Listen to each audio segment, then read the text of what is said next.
I got a cat problem. I have a shop with a door and I have an office with a door. And the cat wants to go from the shop to the office, but he can't because I keep the door shut to keep the heat in because it's cold. So I got to cut a hole in the door to make a cat door so he can go from the shop into a common area and then into the office. Otherwise, he'll stand at the door and meow until I let him in. And he can't keep up with me because I'm in the shop and then I'm over in the office, back and forth. So I just want to give him as much room as possible to run around. So that's what I'm gonna do today. I'm gonna cut a hole in the door, make a cat hole. Yeah, all right, hold on. The cat hole's gonna be 6 by 6. Come on, let's go ahead and get to it. First, I measured to the center of the door. Then I used a block and a 6 by 6 template to lay out the cat hole. Then I drilled holes in each corner.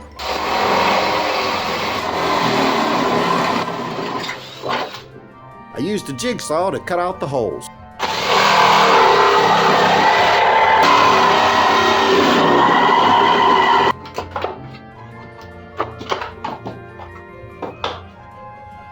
A little filing and a little bit of sanding to clean up the hole.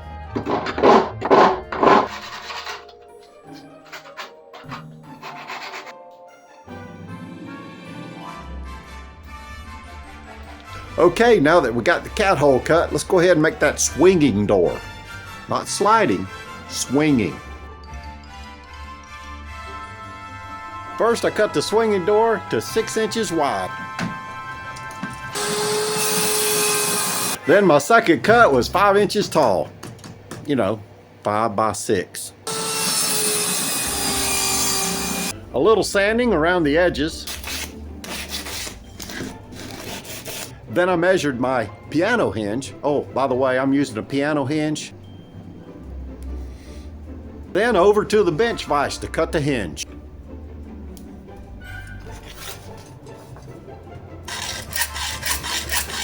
Just a couple screws to screw the piano hinge onto the cat door.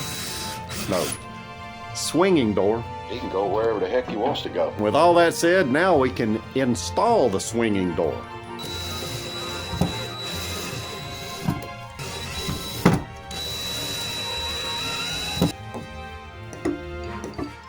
Now we can make all the parts for the sliding door. That's so I can keep him from coming out. Lock him in.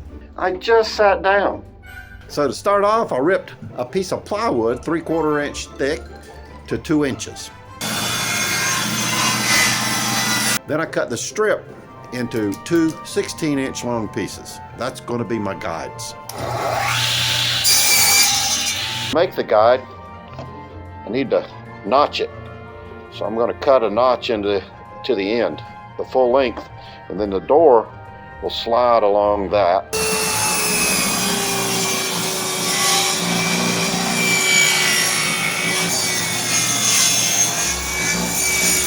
Now I'm going to cut 2 end pieces. They're basically just stops. One's 8 inches long and the other one's 10.5. They're both 1.5 inches wide.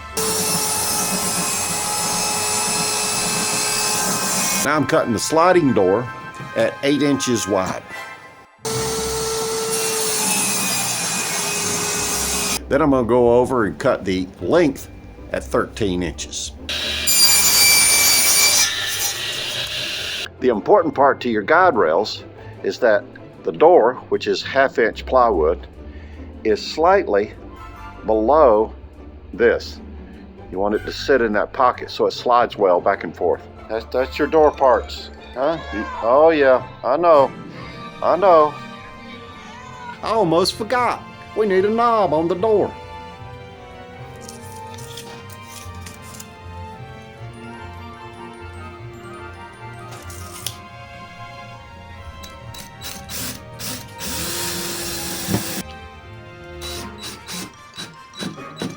Okay, we got all our parts cut. Now let's go ahead and screw them to the door.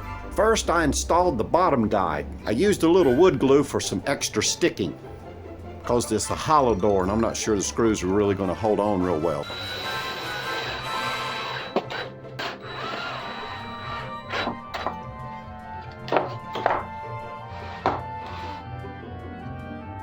More better.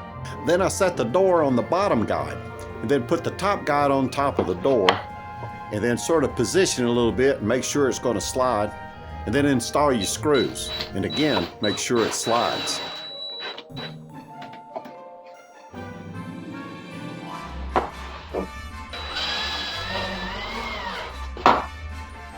Better. Then I installed the end piece.